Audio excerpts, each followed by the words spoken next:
नमस्कार दोस्तों, मैं हूं नीरज और आप देख रहे हैं सलाम इंडिया न्यूज। दोस्तों, चीन के खिलाफ भारत ने जिस प्रकार से दृढ़ता दिखाई है वह बाकी देशों के लिए सीख है। ये हम नहीं बल्कि यूरोपियन यूनियन के थिंक टैंक का मानना है। गलवान घाटी में चीन द्वारा हमले का मुंहतोड़ जवाब देने के बाद भारत ने अपनी नीतियों से साफ कर दिया है कि स्थिति चाहे जैसी भी हो, भारत निपटने में स्वयं सक्षम है। और चीन चाहे जितना भी शक्तिशाली क्यों ना हो, अनबीटेबल बिल्कुल भी नहीं है। भारत की इस नई सोच से न केवल पूरी दुनिया प्रभावित है, बल्कि यूरोपियन यूनियन भी काफी ज्यादा प्रभावित है। European think tank agency European foundation for south Asian studies यानी कि एफसास इस बात से सरप्राइज है कि अकेले भारत ने यह कैसे कर दिखाया। यूरोपियन थिंक टैंक ने कहा कि 2017 में डोकलाम की तरह ड्रैगन की आक्रामकता के खिलाफ भारतीय राजनीतिक और सैन्य नेतृत्व की ओर से दिखाए गए दृढ़ता और संकल्प ने चीन के साथ साथ पूरी दुनिया को हैरान कर दिया है। और भारत का इस तरह से चीन का मुकाबला करना बाकी देशों के लिए एक सीख है। यूरोपियन यूनियन के थिंक टैंक ने आगे कहा कि भारत ने चीन से चल रहे विवाद को लेकर किसी भी देश से गुहार नहीं लगाई, बल्कि खुद डटकर सामना किया है। चाहे फिर चीनी उत्पादों का बहिष्कार हो या डिजिटल मोर्चे पर चीन को तमाचा मारना हो। बता दें कि भारत किसी भी मोर्चे पर पीछे नहीं रहा है, चाहे फिर युद्ध का मैदान हो या वैश्विक बाजार। इसके अलावा भारत के CAIT यानी कि confederation of all India traders ने भारतीय सामान हमारा अभियान नामक एक व्यापक अभियान चलाने की घोषणा की है, जिसके अंतर्गत भारतीय उत्पादों यानी कि इंडियन प्रोडक्ट्स को बढ़ावा दिया जाएगा। इससे साल 2021 तक चीनी अर्थव्यवस्था को 1 लाख करोड़ का झटका देने का प्लान किया जा रहा है। इसके साथ ही थिंक टैंक ने इस बात का भी जोर दिया है कि भारत के पेशेंस लेवल का चीन टेस्ट न ले। एफसास के बयान के अनुसार जहां भारत आशा करता है कि वर्तमान समस्या बातचीत से ही सुलझ जाए, तो वहीं भारत ने जवाबी कार्यवाही के लिए तैयारियां पूरी की हुई हैं। अपनी सीमाओं की सुरक्षा के लिए भारत किसी भी हद तक जाने के लिए सक्षम है। ऐसे में बेहतर यही होगा कि चीन बातचीत के जरिए अपनी समस्या सुलझा ले, जिससे उसके सम्मान को कोई ठेस नहीं पहुंचेगी। इस बयान से यह भी स्पष्ट होता है कि चीन से निपटने के लिए भारत की तकनीक अब न केवल पूरी दुनिया के लिए आदर्श है, बल्कि ये चीन को भी कड़ा संदेश देती है। अब हम बात करते हैं आज की दूसरी सबसे बड़ी खबर पे। दोस्तों, रूस ने दुनिया की पहली कोविड-19 वैक्सीन अनाउंस कर दी है।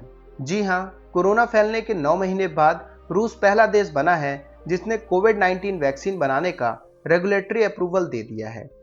यही वजह है कि रूस के राष्ट्रपति व्लादिमीर पुतिन ने दावा किया है कि उनके वैज्ञानिकों ने कोरोना वायरस की ऐसी वैक्सीन तैयार कर ली है जो कोरोना वायरस के खिलाफ कारगर है। पुतिन ने बताया कि इस वैक्सीन का इंसानों पर 2 महीने तक टेस्ट किया गया है और ये सभी पैरामीटर्स में पास हो गई है। इस वैक्सीन को रूस के हेल्थ मिनिस्ट्री ने भी अप्रूवल दे दी है। माना जा रहा है कि अब रूस में बड़े पैमाने पर इस वैक्सीन का लोगों को दिया जाएगा। हालांकि रूस ने जिस तेजी से कोरोना वायरस की वैक्सीन को हासिल करने का दावा किया है, उसको लेकर पूरी दुनिया में चिंताएं और सवाल भी उठाए जा रहे हैं।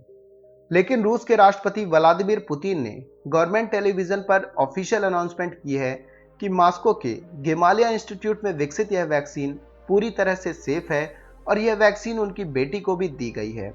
पुतिन ने कहा है कि मैं यह जानता हूं कि वैक्सीन काफी कारगर है और यह इम्यून सिस्टम को मजबूत करती है। पुतिन ने उम्मीद जताई है कि जल्द ही इस वैक्सीन का बड़े पैमाने पर उत्पादन किया जाएगा। दोस्तों, वैक्सीन का नाम रखा गया है स्पुतनिक वी। पर क्या ये वैक्सीन प्रभावशाली है? क्या ये वैक्सीन सेफ है? और क्या इस वैक्सीन से अब दुनिया भर में कोरोना खत्म हो जाएगा?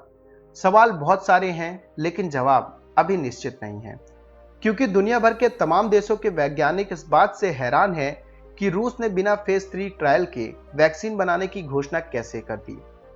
बता दें कि फेज 3 के ट्रायल में यह देखा जाता है कि वैक्सीन कितनी सुरक्षित है, इसके कितने साइड इफेक्ट्स हैं और ये कितनी कारगर है। हम आपको बता दें कि रूस में 17 जून से ह्यूमन ट्रायल शुरू हुआ था। यह ह्यूमन ट्रायल 76 लोगों पर किया गया था, जिसमें ज्यादातर रशियन आर्मी से बिलोंग करते थे। उनमें वैक्सीन की वजह से कोई भी साइड इफेक्ट नहीं देखा गया है। बता दें कि 76 लोगों में से आधे लोगों को लिक्विड फॉर्म में और आधे लोगों को पाउडर के फॉर्म में दिया गया है। यह फेज 1 का ट्रायल था जिसे रसिया ने पब्लिक कर दिया है। इसके बाद रूस ने बताया कि उसने फेज 2 का ट्रायल 13 जुलाई से शुरू किया है। और अचानक से 3 अगस्त को अनाउंस कर दिया कि उन्होंने सारे ट्रायल्स खत्म कर लिए हैं और वो इसमें कामयाब रहे हैं।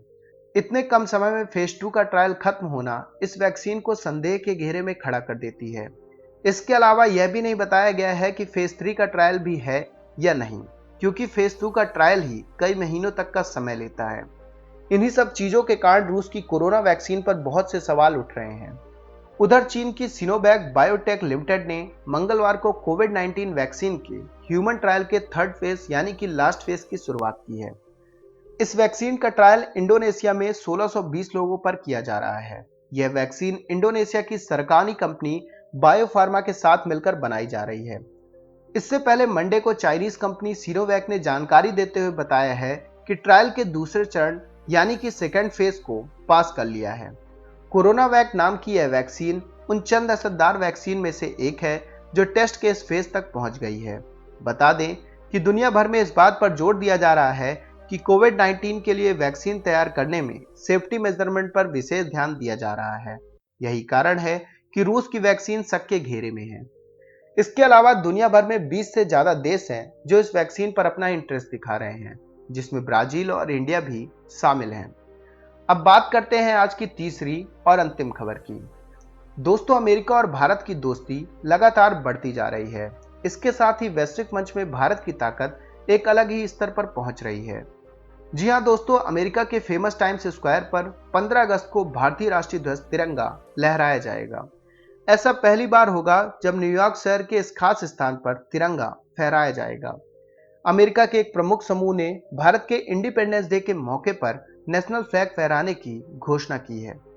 3 स्टेट्स यानी कि न्यूयॉर्क, न्यू जर्सी और कैनिकेट के फेडरेशन ऑफ इंडियन एसोसिएशन ने बताया कि पहली बार 15 अगस्त को टाइम स्क्वायर पर तिरंगा फहराया जाएगा। फेडरेशन ऑफ इंडियन एसोसिएशन ने कहा कि साल के स्वतंत्रता दिवस समारोह में टाइम स्क्वायर पर तिरंगा फहराने के साथ ही एम्पायर स्टेट बिल्डिंग को 14 अगस्त को सैफ्रॉन, व्हाइट और ग्रीन कलर की लाइट से रोशन किया जाएगा। एफआईए द्वारा जारी बयान में कहा गया है कि टाइम स्क्वायर पर ध्वजारोहण समारोह अमेरिका में रहने वाले भारतीयों की देशभक्ति को दर्शाएगा। इन सब चीजों को देखकर ऐसा लगता है कि भारतीय दुनिया के किसी भी देश में रहें, लेकिन उनका दिल हमेशा भारत के लिए धड़कता रहता है। तो दोस्तों, अभी के इस वीडियो में बस इतना ही। वीडियो अच्छा लगा है तो लाइक, शेयर एंड सब्सक्राइब करना बिल्कुल ना भूलें। साथ ही तमाम अपडेट्स के लिए आप बने रहिए सलाम इंडिया न्यूज के साथ।